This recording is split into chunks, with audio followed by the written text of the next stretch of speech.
The dog behind the myth and headlines. Civilize him as you please, make him whatever color you like, man will still worship the born fighter, John Tainter Foote. That is what Foote said in his story about a pit bull named Allegheny, and there is such a ring of truth to the quote that I have often pondered it.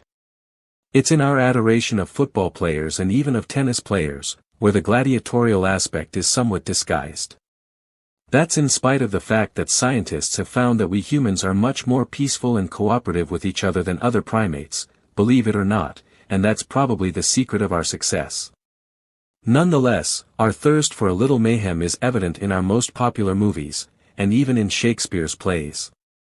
It should come as no surprise, then, that the ultimate canine gladiator has gained an unreal popularity all over the world, and the name, pit bull, has become known everywhere, but it has become infamous, not famous.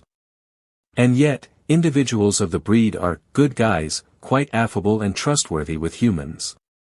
Hard to believe, but it's true. Something else that seems hardly credible is that in 1975, the breed was all but unknown to the public. True canine scholars knew of the breed and had great respect for it, but they comprised a small group. What changed? The answer is long and complicated, but it is worth telling. Before 1975. I learned about this nearly invisible breed circa 1943 in Arizona when I was 12 years old. I had always loved dogs, but I had become interested in collies from reading the Albert Payson Terhune dog books that were always about collies, and what collies? They led the lives of legendary Norse heroes, and they were always touted as the best fighters, winning by slashing finesse. Naturally, my first dog was a collie, but when my buddies wanted to get my goat, they simply set their larger German shepherd on my dog. All she did was cry, and I was angered that my friends would do that to her, but I was also bewildered that my collie didn't rout the big bully dog in the manner that Terhune's collies never failed to do. So where do pit bulls come in? There certainly were not any of these dogs in the small town of Ajo, where we resided at the time. Enter the chief of the border patrol. He was my father's boss, but he was a man of legend. He'd been a sheriff of the old school, much like Wyatt Earp, before being made chief of the border patrol, and he was responsible for the demise of many a desperado. His name was Carson Merrow. And he was a devotee and breeder of pit bulls. It was from him that I got my first information about the breed, although I was not an instant convert. And it was from him that I was able to infer that not all information was reliable in show dog books and magazines, or stories about dogs, for that matter. One of the reasons I have some knowledge of the breed is that shortly after this time, I became a lifelong scholar of all aspects of the breed. And I've been around a long time. The situation with the dogs was complicated even then, but it was certainly much simpler than the way things are now, and the dogs most assuredly were not in the headlines all of the time in those days. The breed was known as the American Pit Bull Terrier, if it was registered with the United Kennel Club, as Pit Bull Terrier, if was registered with the American Dog Breeders Association, and as Staffordshire Terrier, when registered with the American Kennel Club (AKC), and some individual dogs were registered with all three. In England, the breed was registered in the original Kennel Club as Staffordshire Bull Terrier. As if that were not confusing enough, most fanciers of the breed simply referred to it as Bulldog. Sometimes they would say Pit Bulldog or Fighting Bulldog, to distinguish it from the show Bulldog that everyone thought of in association with that name. Experienced devotees only use the term Pit Bull when talking to someone not familiar with the dog and the term. The American Kennel Club people were more likely to refer to their charges as Staffordshire Terriers, but even one of their kennels was called Bulldog Kennels. Incidentally, from this point on, when I mention bulldogs I really mean pit bulls unless I specify otherwise. Many of the people who had the dogs then had them for the purpose of fighting or as pets or working dogs, but they were all from fighting stock, as those were different times. In fact, the United Kennel Club even had its own pit rules and awarded championships to dogs that won 3 sanctioned matches that included United Kennel Club licensed referees, and I believe all the dogs involved also had to be registered with the United Kennel Club. Some of the dogs registered with the other agencies were used for fighting, too, but the Kennel Club and American Kennel Club adamantly discouraged it. I'm sure that the United Kennel Club would just as soon not be reminded of this part of its history, but I'm convinced that it made things better for the pit dogs of the day. The pit dogs, the dogs used for fighting, tended to vary in appearance, not a lot, but to some degree. That was because their devotees didn't care what they looked like, but form tended to follow function. The short hair came about, no doubt, to facilitate heat dissipation. The reason for variation in appearance was because color didn't matter, and no one style of fighting tended to dominate. Everything else being equal, the intelligent dog had the advantage, so the dogs, perhaps surprising to many people, tend to be quite intelligent and good at problem solving. Since all the variations of the breed were descended from fighting dogs at some point in their history, let's lay out what is involved in these infamous matches. My purpose is not to encourage, but to merely present the reality of the activity. First, the dogs are matched to weight. That is, a top weight is agreed upon, and when match time comes, the first order of business is to weigh the dogs. If one of the dogs is over the agreed upon weight, its owner pays the forfeit, and the match is usually off. If both dogs are on weight, the dogs are washed in the same tub and in the same water. A coin toss is made, and the winner can choose to wash first or he can choose a particular corner. There is some advantage in washing last, as the dog that is washed first is taken to the pit, and he spends time there, wrapped in a towel, very much aware of what is coming, and some dogs are quite excitable and hard to hold. Such dogs have a disadvantage, as they are using up energy that they will need later. Calm and easygoing dogs have the advantage in this situation, so that may be one reason for easygoing attitude of many members of the breed. Ostensibly, the reason for the wash is to get rid of any noxious substance that might harm the opponent or deter him from his favorite hold. However, I suspect that before antibiotics, it was advantageous to have the dogs and the pit as clean as possible, and the pit used to be washed down in creosote. Oh yes, the pit is somewhat misnamed, as it is not a hole in the ground, but it looks something like a wooden boxing ring, but it is placed low, rather than high, so that spectators can see into it. Both owners have to agree upon the pit. Today, with the sport being a felony in this country in all states, the pit is nearly always portable, but in the old days, some of them looked like Madison Square Garden boxing rings, as they were permanent structures, and they could be made solid and with big fancy banners. The surface used to be the same type of tarp that was used in boxing rings, but today, it is more likely to be carpeting, with scratch lines laid down with duct tape. Normally, the referee supervises the washing of the dogs, so he is the second person to enter the pit. The dogs are carried to the pit because no collars or harnesses are allowed in the pit, and neither are the towels once the second dog is brought in. The referee announces, "Face your dogs. Ready. Release." And the dogs normally hit like a couple of freight trains in the center of the pit. Most of the fights are not bloody, but damage is nonetheless done, although broken bones are very rare. Thousands of generations of breeding for this activity has produced animals that are tough and hard to hurt, as well as formidable. They are generally resistant to shock. The fights are not intended to be to the death, but it is not uncommon for dogs to die afterwards, even with the best of care. So how is a winner determined? One way is for an owner to concede the match if he sees that his charge has no chance and leaving him in would just risk his life. A second way is for a dog to be killed, but as mentioned earlier, this is quite rare. So most dogs lose by failing to scratch. I'll explain. No one knows where the term scratch came from, but it probably came from the scratch lines. Several hundred years ago, they may have literally been lines scratched in the dirt at the bottom of a real pit. Who knows? But that's a good guess. These are lines that are placed in each corner, and they provide space for an owner and his dog in between scratches. If a dog turns his head and shoulders away from the other dog, even in a maneuver, a turn is called on him. A handler has to ask for a turn, but the referee usually grants it, as the idea is to get the dog scratching as soon as possible. Once a turn has been declared, the handlers can pick up their dogs free of holds. When the action has slowed down, it is easier to accomplish this feat, but sometimes it can be 15 minutes or more before the dogs can be grabbed up free of holds. But once it is done, the dogs are taken to their corners and kept behind their scratch lines, with their heads facing the corner. The handlers have 25 seconds to minister to their dogs and to evaluate any injuries and their general condition. At the lapse of 25 seconds, the referee calls out, 25 seconds. Face your dogs. That dog to go. Ready. Release. The dog then has 10 seconds to cross the pit and make contact with his opponent. The handler holding the non-scratching dog has the option of releasing at any time, for it is good strategy to release your dog if his opponent is coming with considerable momentum so that he doesn't get driven right into his corner. If a dog fails to complete his scratch, from loss of interest or inability to cross the pit, he loses the match.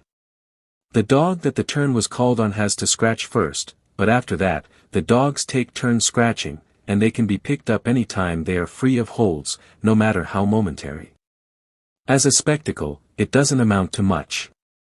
Those who are not ardent enthusiasts of pit dogs soon lose interest. The dogs make no noise.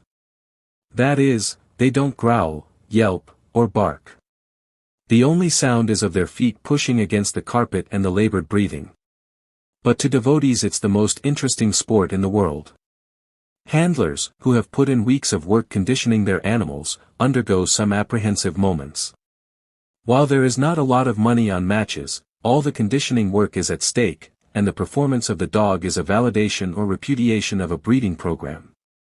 One of the reasons the dogs of this breed, that are used for the pit, differ so much in appearance is that the dogs have different styles. Some dogs' main strategy is to drive for the chest or shoulders. These are the boring-in type of dogs, and dog men like them, as there is a general opinion that a pit dog should always go forward with a do-or-die attitude. Others of the same type drive for the stifles, the knees, or rear legs. These driving dogs, whatever their preference, are generally inclined to be longer in body and sometimes have slightly shorter legs, too. Unlike Terhune's collies, pit dogs take hold, but they don't just go to sleep on a hold, they work it, twisting, pushing, and occasionally shaking wherever they have a hold. Superficially, these matches resemble human wrestling matches. In the case of the dogs, strength of the jaws is a factor, too. And for every hold, there is a counter. Most pit dog men don't like their dogs to go for the front legs because his opponent will peel him off the leg by the nose, and that's one of the more vulnerable parts of the body. In direct opposition to the driving dog is the defensive dog, one that keeps the other dog out by grasping an ear or the head, giving the other dog nothing to grip but air. These dogs downright dance with their hind legs as they allow the other dog to continue pushing, but never let him get a hold. Both styles can win or lose depending on how good a dog is at applying it. The fact that neither style dominates is testament to the fact that both can be quite successful. In giving just two styles, I have oversimplified the situation, as there are many variations of tactics. But this is not intended as a treatise on pit dogs. Nonetheless, it is important to understand the sport that had a big part in forging the breed. I should mention that experienced pit dog men come to value another type of dog above all others, and that is the smart, versatile dog that can analyze another dog's fighting style, whatever it is, and use it against him. Some of the all-time greatest pit dogs have been of this variety. It is because of the success of these dogs that the breed is surprisingly intelligent. Above all, pit dog men value gameness. Gameness is the trait of not losing enthusiasm for fighting contact. It is wrongly confused with aggression, as some of the deeply game dogs are not aggressive. It is not surprising that this trait is so venerated. It does a hard-driving dog no good to dominate his opponent and then get tired and fail to scratch. The same is true of the defensive dog or even the smart analytical types. A dog can get pummeled by his opponent and win on gameness by making one more scratch than his opponent. Truthfully, I think pit dog men get more excited about that than other wins. It's something like a football team being down by 4 touchdowns and coming back to win. Another reason gameness is so revered is that it is this quality that so differentiates the breed from the others. And I think it can seem downright spiritual to dog men. I don't think that it is, of course, but I can see why they think that way. In any case, even the general public appreciates gameness in the sense of never giving up, and that's in people or animals. Famous strains and famous dogs. Even Staffordshire Terrier people are interested in some of the great dogs that are in their dogs' pedigrees. The pit dogs just happen to be much further back in the pedigree because of Staffordshire Terriers having been bred for show so long. One of the most famous strains was the Colby line. That was because John P. Colby sold dogs to the general public. This was unusual, as pit dog men were often secretive about their own lines, and they were very much dismissive of peddlers who sold to the general public. Since the dogs were purposely kept secret, as opposed to being deliberately advertised and publicized, as was the case with show dog people, the public didn't know much about the dogs, and there was little demand for them. John P. Colby was a big charming guy, though, and he actually made a living out of selling the dogs. He was one of the select few who ever did so, but because he started doing it in the 19th century, there are few dogs that don't have Colby blood somewhere in the pedigree. His advertising slogan about the breed was, "They can do anything any other dog can do, and then whip him, as well." One of the reasons the Colby line has stayed around so long is that his sons continued breeding the dogs after he died. In addition, other people had allegiance to the strain and tried to perpetuate it in quality. But other lines were bred by others, too, and some of them were based on a particular outstanding dog. For example, Tacoma Jack was such a sensation that he not only inspired the Tacoma Jack line of pit dogs, but inspired a Staffordshire Terrier kennel named Tacoma that used him as foundation stock for a line of show dogs. In the 30s and 40s, there was campaigned a dog so impressive that everyone bred their bitches to him, and bred the progeny back to him again. This was Centipede, a dog that was down from Leitner and Colby blood, but he was solid red, with a red nose. He and his sire and brother helped form the foundation for the old family red nose line. Not only did a lot of pit dog men perpetuate the line, but it became popular with show dog people, too, and a dog from the line appeared in the very popular movie Splash Dance. I do believe that the nose coloration is forbidden in the American Kennel Club version though. The movies had always been a place to find bulldogs. You would never know that this was a rare breed if you judged by the movies. Many individuals appeared in silent movies, and Petey of the Little Rascals fame was in silent movies and in talkies later on. There is a YouTube video of his trainer demonstrating how he made the transition from spoken commands to hand signals. Petey was straight out of pit stock, and obviously, stand-ins were occasionally needed, as the studio advertised in Bloodlines Journal, the United Kennel Club publication, for lookalikes. The trainers obviously appreciated the dogs for their trainability, but they were probably having a secret laugh about individuals of the greatest fighting breed in history being used in various movies, especially as a playmate for children. The truth is that the individuals of the breed did have excellent dispositions, as pit dog men had no patience for ill-tempered dogs. Besides, they knew more than anyone the damage the dogs could do if they ever actually attacked a human the way they would another dog. The fact is that if the dogs were raised from pups as pets, they didn't always go to fighting. This was especially true with dogs they were raised with from puppyhood, but it is not a good idea to develop an attitude of insouciance around strange dogs. Even pet owners need to be extra responsible with individuals of this breed. There is no guarantee to keep a dog from developing a taste for fighting, but it has been accomplished many times. The guidelines for achieving this are, 1. To avoid any conflict so that the dog doesn't get a taste of fighting and, 2. Provide other outlets, and I'll give some possibilities in this direction later. After 1975.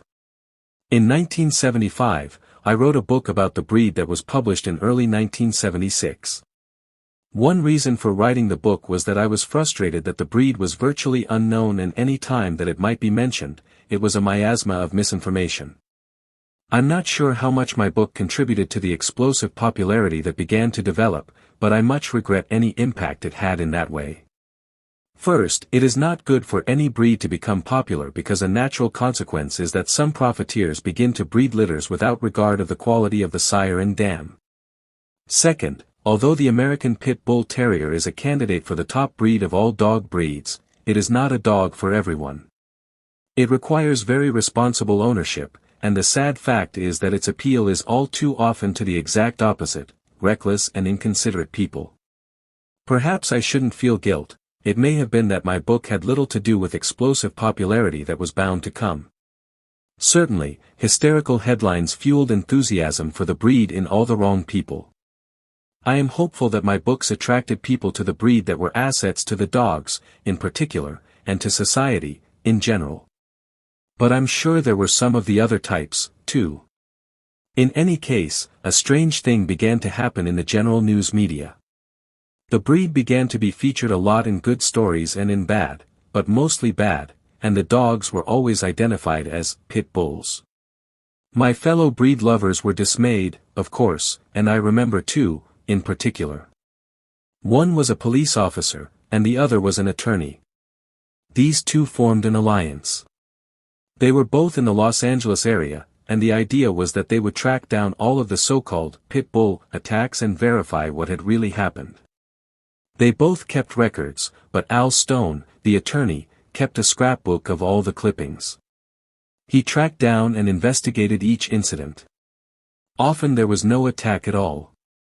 That is, it had been reported in the paper, but Al could find no evidence whatsoever that it actually happened. Another trend was that any dog attack was reported as a pit bull, even when it was no such thing. When Al would point out that the dog wasn't a pit bull and a retraction should be printed, he was told that it could have been, so they wouldn't print a retraction. Anyway, it wasn't considered an important story, even though it had merited headlines days earlier. Besides, the newspaper maxim had always been, dog bites man is not news, but man bites dog, that's news. The idea was that the novelty of the circumstance is what made news. Suddenly, though, dog bites man was news, if it was a pit bull. All of us had confidence that the disposition of the breed was so good that a true pit bull bite would be rare indeed, and none of us could track down a single case of a true pit bull bite. So my friends and I simply challenged the media whenever they ran such stories. One comely young reporter confided to me that pit bulls had become a sexy subject. They had become something of a canine Frankenstein monster that could be used to stir up the natives, as H.L. Mencken used to say. Andy Rooney was a dog lover, and he called what was going on canine racism. One of the strangest stories that was run in newspapers and distributed nationally by the wire services was about a pair of police officers that were treed on top of their police car by a couple of pit bulls. Not only did the cops have to get to the top of the car for safety, but the dogs chewed out their tires, too, really stranding them. The story couldn't possibly be true for a number of reasons. First, the police had pistols, and they could have simply shot the dogs. Second, if the dogs really wanted to get them, they could have climbed up the hood or trunk, and they would have been very quickly upon them. Or leaped upon the car. Most of these dogs are freakishly athletic, and I have seen individuals that could easily jump over a sedan. Third, bulldogs have strong jaws, but it is very unlikely that they could have chewed through inflated tires so rapidly, especially steel-belted tires that these were reported to be. But that was just one example of the type of stories that none of us could verify.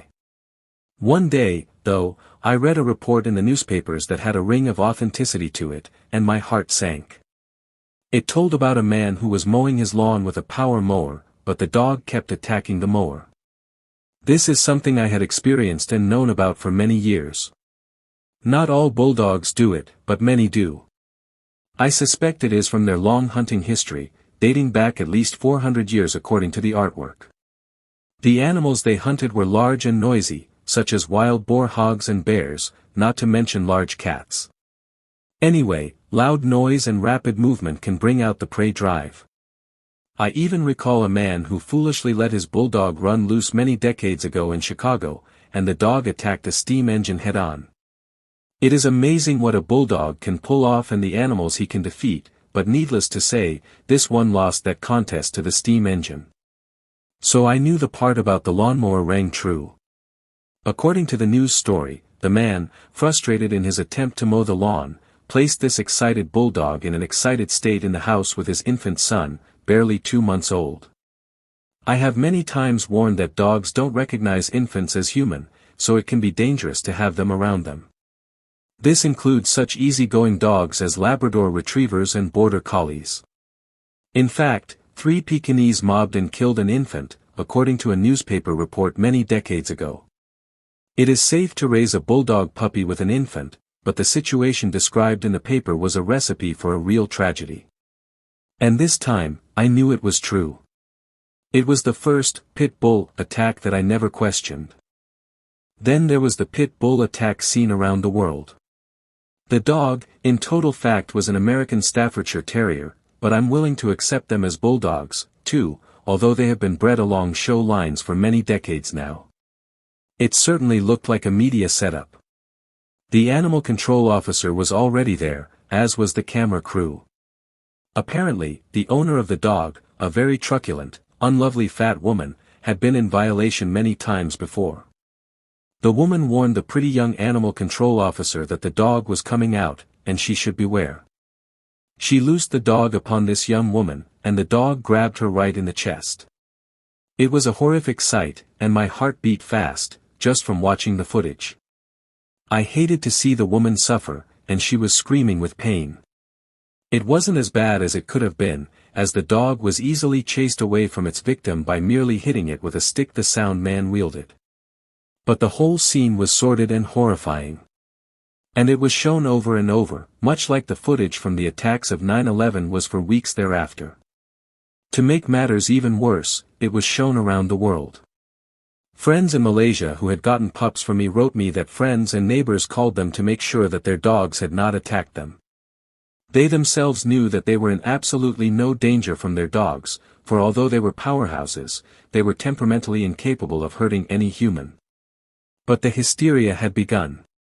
It had started, actually, before this media event, but this fed it to the extent that it grew rapidly, and there was no controlling it. Truthfully, I wasn't surprised. I was aware of how horrified my reaction was to the video, but I knew the breed. And because I did, I was well aware that the dog in video was far from typical of the breed. But I knew that people who weren't familiar with the dogs would react with panic. The breed truly came under siege then, as it was banned in England, not to mention Norway, as well as several other European countries. Nor was the United States immune, as several municipalities and states began to ban the breed. The Center for Disease Control eventually did a study that concluded that no one breed was responsible for fatal attacks than another, but their most telling finding was that breed bans had not lessened attacks. Some legitimate attacks began to appear, and they received nearly worldwide attention. We couldn't investigate every putative pit bull attack then, but I began to realize some of the reasons that they had begun to happen. Not only were there poor breedings made by people simply for the money, but a certain element even wanted mean dogs, and they tried to breed for it. Also, they crossed the breed with other dogs. I had always warned against that particular practice. What I was always concerned about was if a bulldog were to be crossed with a guard dog breed, such as a German Shepherd or a Rottweiler. I was very much worried that the disposition of the guard dog breed would be inherited by the pups, but if they subsequently bit someone, it would be categorized as a pit bull attack, and sure enough, I was right. That's exactly what began to happen. At this point, articles about dog fighting began to appear regularly in a variety of publications. Ironically, one that appeared in the infamous Hustler magazine was the most accurate, as there had apparently been an attempt to work toward that goal. They did their research, as the editor called me, asking for input, and I didn't even know what the magazine was. Honest. Other magazines seemed to make no attempt to orient to reality. All semblance of reason was thrown out the window, as it was common for stories to report that the handlers kicked at the dogs on the way to the pit because mean dogs win. Other stories reported the use of cattle prods to incite the dogs. All of this was just fabricated news. The stories published were not only false, they contradicted one another. For a major point was that the dogs were naturally vicious. On the other hand, it was fighting them that was making them that way. The truth is, winning dogs are good guys, affable dogs that love people. A lot of them even get along with other dogs outside the pit. However, I must admit that most bulldogs have a tendency to be dog aggressive. I admit that freely, but that is a lot different from being aggressive toward people. The most lurid writers seemed to garner the most attention, so it was a race to see who could come up with most provocative hokum. A staple news item soon became that bait animals were used to train pit dogs. It started out with kittens and ended up with puppies. If I had not been skeptical about the general news before, I was certainly influenced in that direction by all of this claptrap. Of course, I tried to debunk it. By this time, I had written at least 2 books on the breed and was regarded as something of an authority. I took calls from writers, and I spent a lot of time with them on the phone or in person. I also appeared on television shows, not only here, but in England, New Zealand, and Italy. I always had someone in opposition, and it was usually someone who had read all the misinformation that had appeared about the breed and was therefore an authority.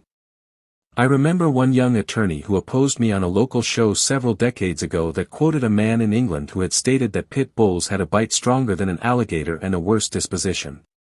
In rebuttal I said, he obviously knows nothing about the dogs, so he quotes someone abroad who is in similar straits. Does that make nonsense sound more credible? All of this publicity stirred the public, and legislators moved to pass laws to make dog fighting a felony.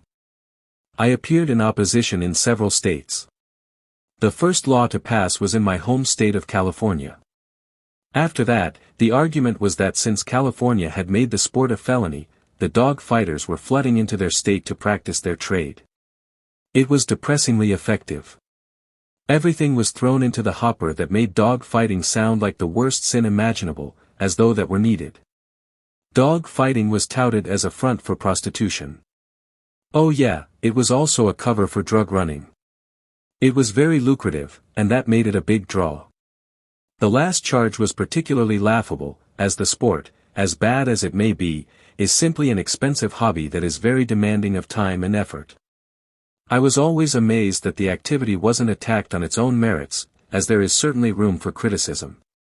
And those that were pushing for all of this did not exactly have clean skirts either, as the humane groups published widely any enacting of a new felony law as they're doing.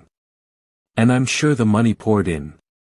But they didn't make things better for the dogs, as some of the more decent people left the hobby. The ones that stayed were of 2 types, those who weren't worried about felonies and those very rare individuals that were so committed to the hobby that they would risk a hanging penalty if that was the next step, as indeed it often seemed to be. One of the other bad effects was that breeders were put at risk, too, as they could be charged with keeping the dogs for purposes of fighting. That was because most of the laws were very poorly written, at least, from a civil liberties perception. In the years since, I have been certified as an expert witness, and I have appeared in a number of courts across the country. I always faced the same cross-examination in regard to my having appeared in opposition to felony laws. The idea is that I must be a fan of the sport. Well, I'm not, but I do like the breed. My concern, which proved to be well-founded, was that innocent bulldog owners and breeders would be charged on flimsy evidence. In any case, I believe that the felony laws are now extant in all states, and that situation has not helped the dogs, and it has often hurt innocent owners. One of my prime examples of how frustrating it was to try to defend these dogs is when an editor from Sports Illustrated called me and told me that they wanted to do a balanced story on the breed, one that would contradict some of the bad publicity. So I agreed to have a couple of photographers at my place. They took pictures of my dogs doing things like opening gates, and I had one dog who could track and catch any ball no matter how high in the air it was thrown. I could tell that the photographers, who seemed like good guys, liked the dogs. One comment was that they were so easy to work with, as they were used to working with professional athletes or spoiled college stars. One of them commented that the dogs were probably smarter, too, than some of the human athletes they covered. I well remember the day the issue appeared. It couldn't have been more of a betrayal. On the cover was a snarling brindle bulldog, and the caption below was, "Beware this dog." Only one picture from my place was used, and it was of one of my dogs opening the gate, and the caption read, "A fence can't keep Stratton's Hoover confined." The implication here, of course, was that Hoover, the sweetest of dogs, was letting himself out to lay waste to the city. Obviously, I was not happy. I called one of the photographers, and he was as surprised as I was that the story had been slanted that way. To show his sincerity, he gave me all the photos he and his partner had taken. These were great photos. As I was later to learn, these two guys were considered wunderkinds of photography. I had a book coming out in which I could use them, so it helped take some of the sting out of things. But I haven't given any interviews since. And I got an unlisted phone number.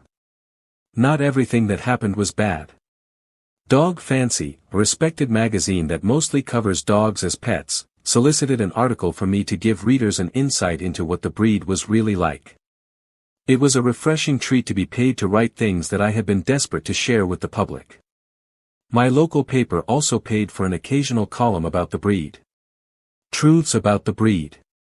To truly understand the breed, the reader has to know something about the history of this breed, albeit there is not total agreement on details, as is so often the case when it comes to historical facts. For a long time, the origins of the breed were considered to be a cross between a bulldog and a terrier. Now, most breed scholars think that this was not the case. I have pored over 19th-century books and artwork, one of our best windows to the past. The following is my opinion of the breed origin and history. Artwork from over 400 years ago shows dogs being used in hunting large game, from wild boars to bears, with three types of dogs: scent hounds for finding the game, greyhound types for running them down, and grasping dogs for actually engaging the animals and slowing them down or holding them in place for human hunters to catch up and dispatch the game with spears and other similar weapons. There are many such depictions, but one of my favorites is by the Flemish painter Rubens, as it shows all three types of dogs, and the grasper looks just like a modern American pit bull terrier, and his intensity is very well caught by the painter. Presumably the dogs were owned by different people. The ones who did the hunting were either nobility or landed gentry, as peasants weren't allowed to hunt large game. It is not difficult for me to imagine that these sportsmen would occasionally allow the dogs to fight in accidental skirmishes, just to see which dog was the toughest. These incidents may have been formalized into actual contests with rudimentary rules agreed upon. Maybe a pit then actually was a hole in the ground, some convenient abyss of the appropriate size. And scratch lines may have actually been scratched out in the dirt in the beginning of all of this. Eventually, the dogs were used by butchers to catch bulls for them, so that they could dispatch them with a heavy hammer. That may be where the term bulldog came from, but it was originally spelled bulldog in some of the first known references. So the original meaning may have been bulldog that somehow morphed into bulldog, perhaps because of their use by butchers. There are some depictions and some reports of bull baiting and bear baiting, in which the dogs were loosed upon shackled animals, but I'm inclined to doubt that these things were ever common, as all the depictions I have read express disgust for the activity, both for the sake of the dogs and the wild animals. It is worth noting, though, that the dogs are still used for hunting wild boar and for catching bulls by ranchers. So far, all of this is legal, as the boars were never part of the wild fauna of this country and have therefore been an environmental disaster, and the ranchers have difficulty roping recalcitrant bulls that get into brush or difficult terrain. In my study of the breed, I have observed all of this, and it is truly amazing what the dogs, often only 40 to 50 pounds in size, can accomplish, holding a bull or boar in place until a rope can be placed upon the animals. But back to origins. During all of this time, the dogs were kept as pets, too, and I think the ones with the brachycephalic heads, pushed-in noses, were favored because of their comical and human appearance. I believe these pets eventually became the show dogs that are most widely known as bulldogs. It is quite possible that James Hinks may have actually crossed a terrier with one of these types of bulldogs to get his bull and terriers, and perhaps these eventually became the modern bull terrier. But that's the history of bull terriers, not our dogs. Bull terriers would be remotely related to our dogs, though, because the cross was to the show bulldog, which was a direct descendant of the same ancestors. Of course, all of this is just my opinion, but it is informed opinion, as for many years I have read what was written, and I have pored over artwork and photographs. It is worth noting that both the show, bulldog and bull terrier have changed quite a bit in 100 years, while our dogs still look very much the same.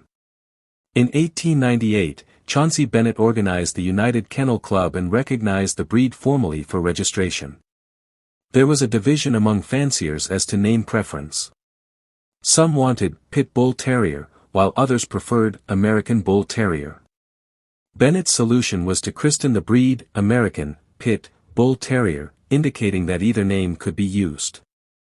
In the meantime, the American Dog Breeders Association recognized the breed as Pit Bull Terrier in 1905.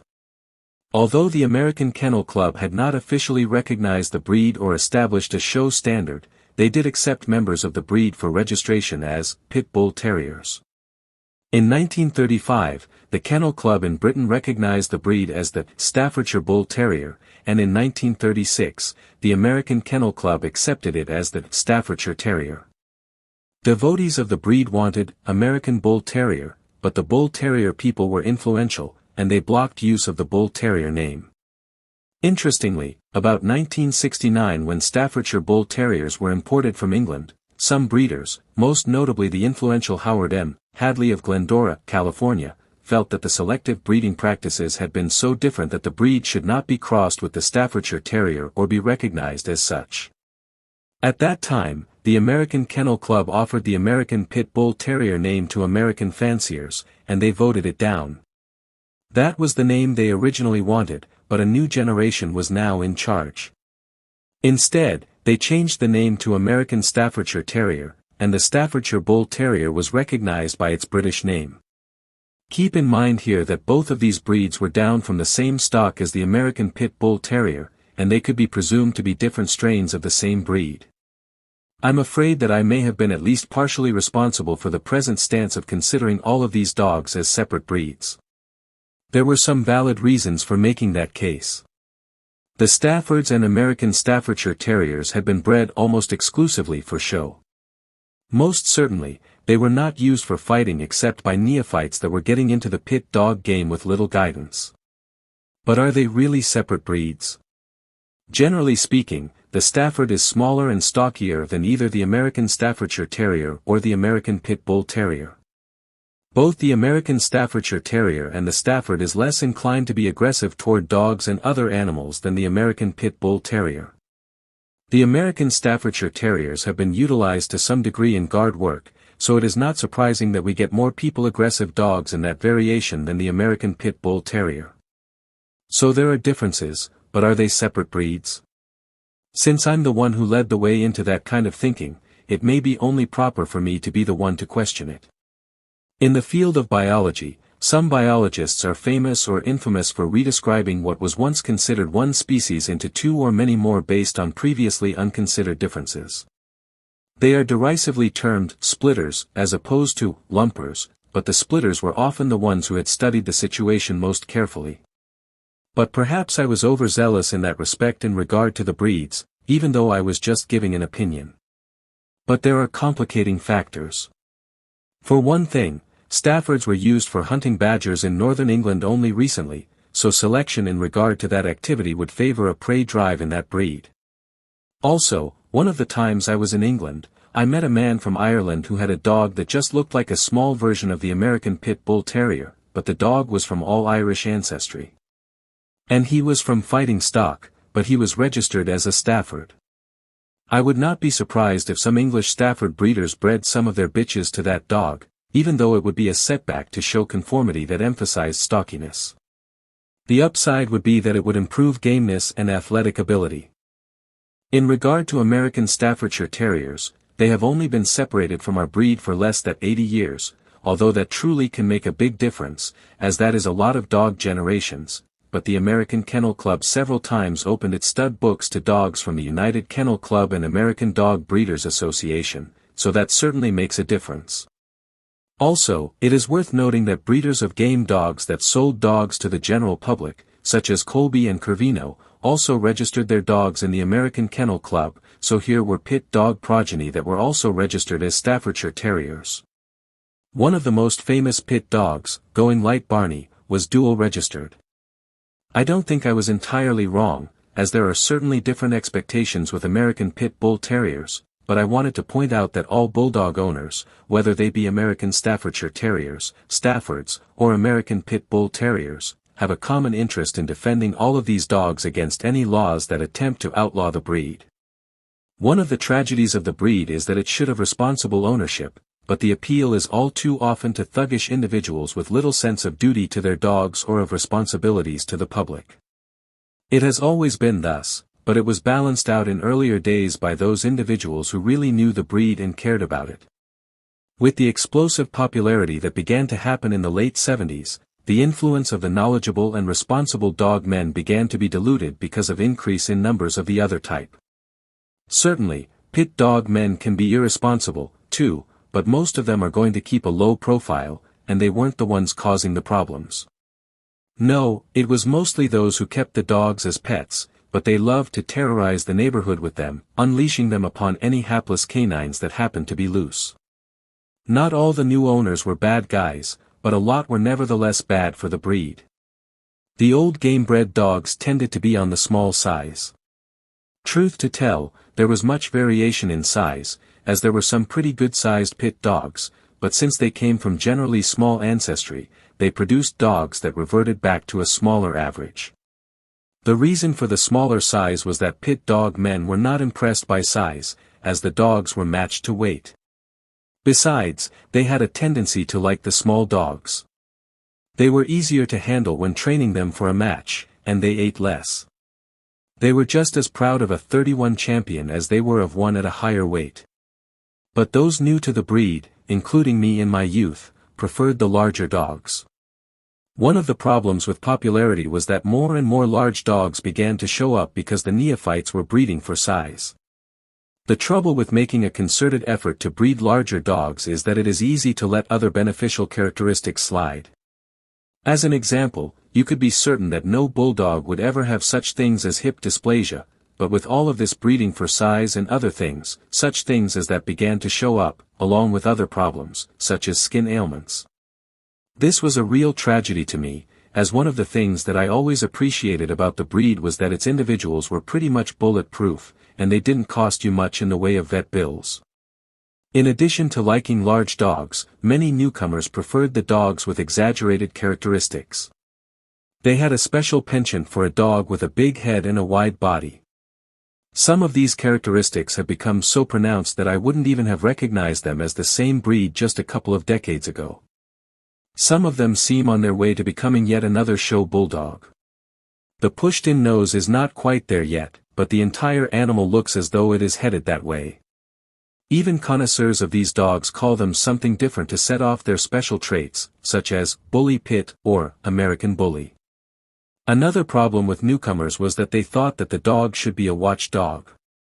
I can understand that, as the breed has a reputation, especially now, as a macho dog in every way, and that would include as a guard dog.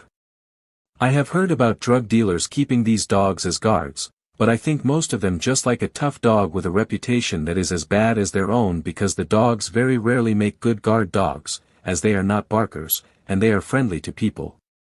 Nonetheless, I must confess that there are some people mean bulldogs out there that could function as guard dogs, but that is a completely new phenomenon.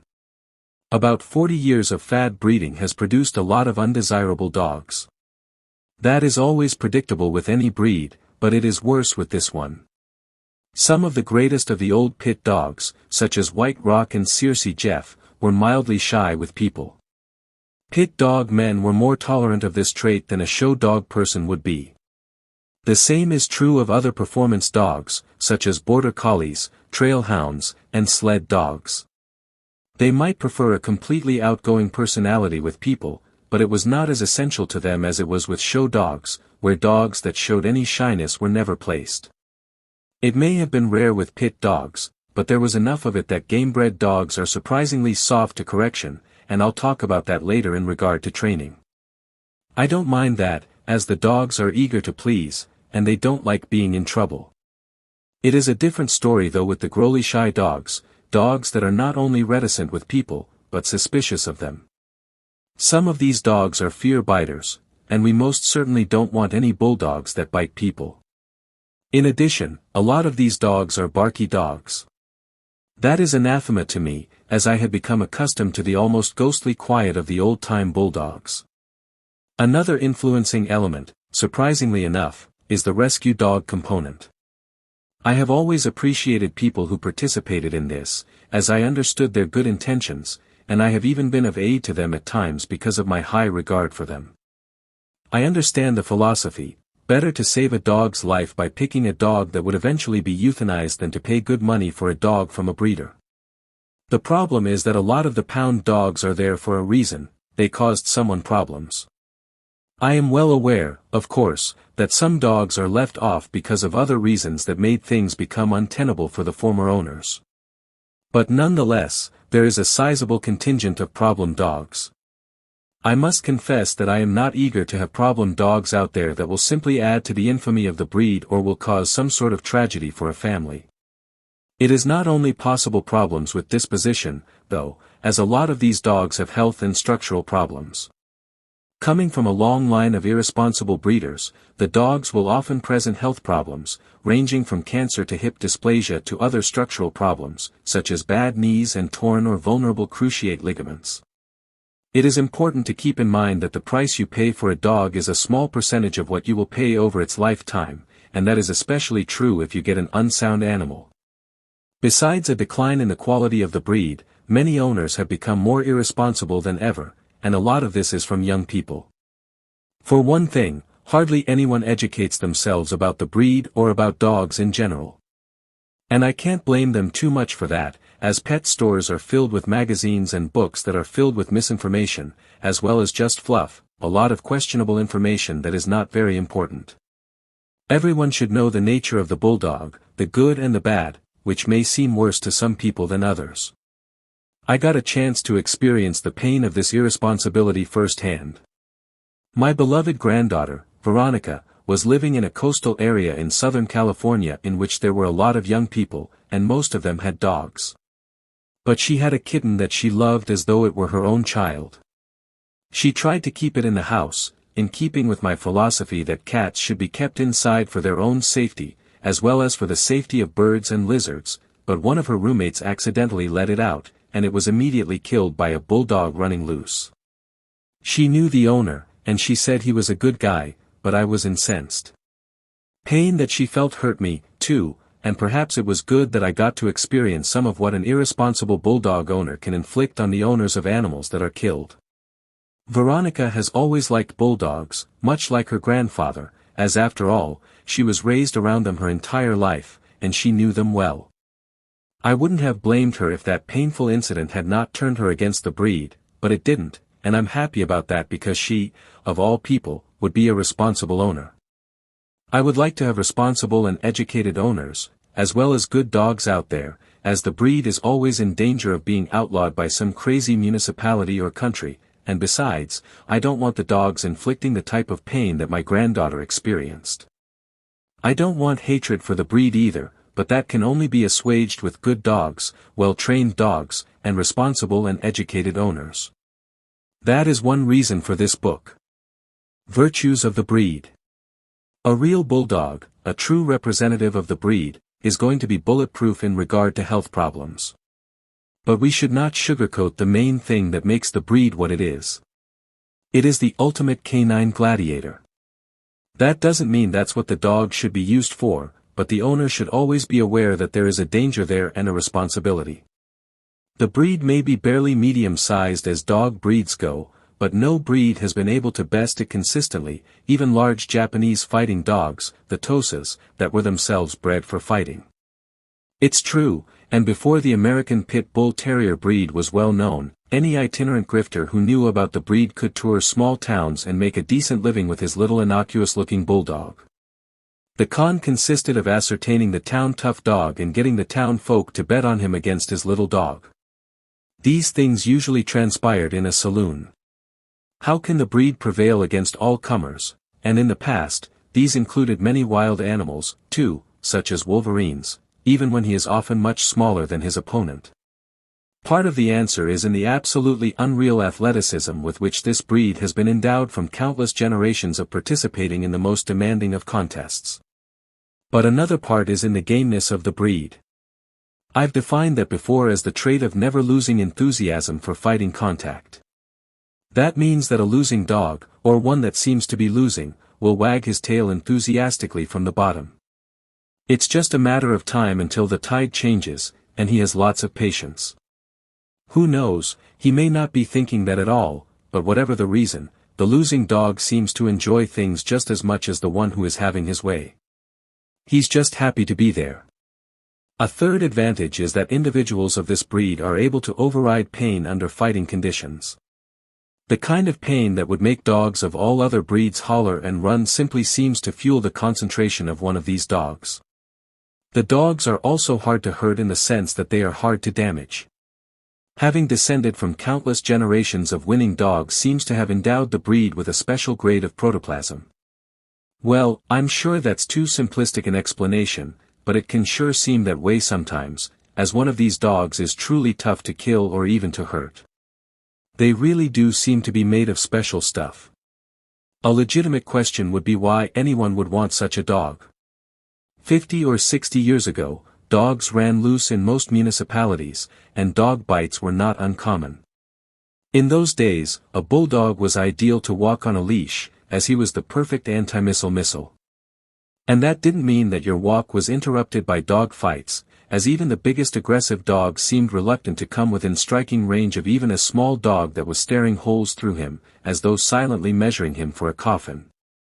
Nowadays, of course, only those who appreciate the background of such a dog and venerate stark courage would be especially drawn to the breed. But it has many other qualities, too. While I was personally won over by the breed because of its stark warrior spirit and fighting capabilities, I have changed a lot in my lifetime, and I now particularly appreciate the intelligence and good disposition of the breed. However, I do believe that anyone who considers a member of this breed should make peace with its fighting and hunting history and be willing to keep the dog contained and on leash.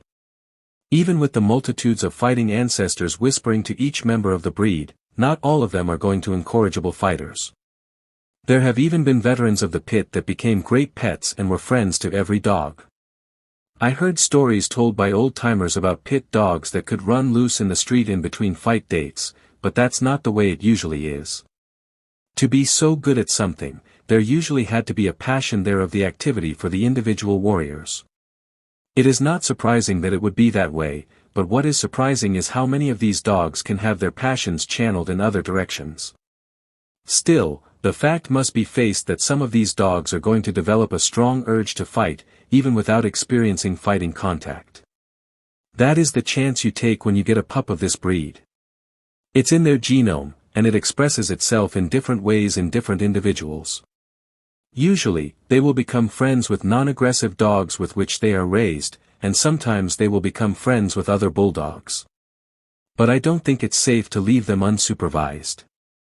Rough play can gradually escalate into fighting. Some will be friends with dogs they know, but strange dogs are on the menu. We shouldn't be surprised. Bird dogs have an innate interest in birds, and their attention is drawn to them. That is called birdie by bird dog people. Well, there is a similar interest in bulldogs and strange dogs, but I'm not aware that that trait has ever been given an analogous term. One thing to which I do object is the practice of some people to use electric shock to drive that behavior out of a dog. I only witnessed it once, many decades ago, as I was leaving a training facility. The owner was holding the dog on leash while a strange dog was walked by. When the bulldog lunged toward the dog, he was given a jolt from the cattle prod. I don't know if the training ever worked, but both my wife and I were considerably perturbed at the treatment of the animal. Why didn't the owner pick out a different type of dog? Wasn't he willing to keep the dog under control at all times? I don't know. Since it still bothers me now, perhaps I should have gotten out of the car and confronted the people involved.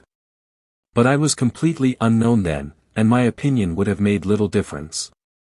But the training being done was very much akin to kicking a bird dog on point, punishing a dog for something that was inborn. I have heard trainers talk about specialist breeds, such as this one, as well as others, like bird dogs and trail hounds, saying that they tend to be single-minded. They are therefore hard to train for other pursuits. But they always make an exception with this breed. The dogs don't come from a long history of ancestors that were used for training, they are not in that way a working breed, and they do have their problems. But trainers love them anyway. The problems are fairly minor. I've already mentioned that the dogs are soft to correction, but most good trainers these days don't use harsh correction techniques anyway. I have also noticed that trainers aren't always that crazy about intelligent dogs. One of the reasons for that is that a really smart dog is often trying to figure out to get his way instead of what the trainer wants. The saving grace here is that bulldogs are like other dogs, in that they are eager to please. Perhaps a little more so. If trainers like these dogs, veterinarians who know them are absolutely crazy about them. Cooperation in any medical treatment received was obviously favored in hunting dogs and fighting dogs, so these dogs seem to realize that whatever pain and indignity they endure at the vet is for their own benefit. I well recall many a time a veterinarian putting his hand on the head of one of my dogs and saying, "It is a pleasure to treat a dog such as this." It always made me feel like a proud father. Versatile is a term that is used to sell almost any breed, especially those that don't do anything, but I'm not selling this one. In fact, now I would much rather see enthusiasm for the breed calm down a bit. But I still have great affection for the dogs, and I don't like to see them maligned, and I do like to see them get their due. So I'm going to admit that the versatility of this breed is truly unbelievable.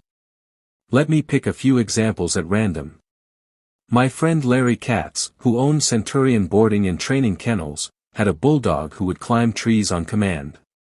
This ability is more common in this breed than in others because the dogs use their forelimbs, much like human wrestlers, in fighting, and that seems to aid them in climbing trees, as a surprising number of them do it. But Larry's dog's name was Radar, and he was also trained as a drug-sniffing dog, and he said he was the best one he ever trained. I also knew a man who trained dogs for retriever trials for a living. That is a rich folks' pastime, as people leave their dogs at a trainer's quarters for training most of the time, and then they come to watch their dogs perform at field trial day. They remind me of race horse owners in this respect, but the point is that there are professional retriever trainers. In this case, the trainer's own personal dog was a bulldog. I had seen retriever trials, and there was a retriever training facility about 25 miles from my place, and we both knew the owner. So the guy demonstrated to me what his bulldog could do. Even I was surprised, and the owner of the property, also a trainer, made the proclamation that the dog could win a retriever trial, as he was that good. His owner demurred though. He explained that the dog didn't have the insulation fat of a field trial Labrador retriever, nor did he have the thick coat. For that reason, he would eventually succumb to hypothermia. Other than that, he could have been a winner, if he had been the right breed. It may be that retriever trials are open to all comers, and I don't see why they shouldn't be, as I have never seen anything but a black, field trial bred Labrador retriever win. I'm quite fond of trail hounds, but I'm going to list some bulldog accomplishments here that the reader can check for himself. For more years than one, bulldogs have won national coon hound trials, besting those dogs at their own game. Not only does this demonstrate the extreme versatility and athleticism of the bulldog, but it may be an indication that the coonhound field trials should emphasize the cold nose scent abilities of their charges in their competitions. I very much doubt that bulldogs would have been allowed as war dogs in the Second World War because of their danger to other dogs, but Sergeant Stubby, a member of the breed, was the heralded war dog of the Great War, the First World War. I think the dog was a mascot for one of the men, but he ended up performing all sorts of exploits that were reported on back home, possibly from the letters of his owner. In any case, he was given a rank, and he led some of the parades after the war. And he actually received medals for specific acts of heroism, and he was claimed to be the most decorated war dog of that war. He was the canine Audie Murphy of the Great War. But I'm pretty much a peace proponent, so I shouldn't even have included this. A question that an owner of this breed often gets is the rather inane, "You don't fight them, do you?" I have learned to joke, only on the weekends. But inherent in the question is, why would people want such a breed if they didn't want them for fighting? People think I am joking when I tell them that I like the breed for its disposition, but it's true. I truly believe that the breed has as good a disposition with people as any breed extant.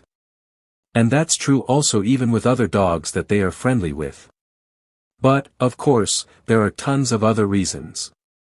I personally delight in having a dog with such freaky athletic ability, and I also take a quiet pleasure in knowing that the dog is game and that he is a unique product, down from ancestors that were selected for breeding by hard-to-please people.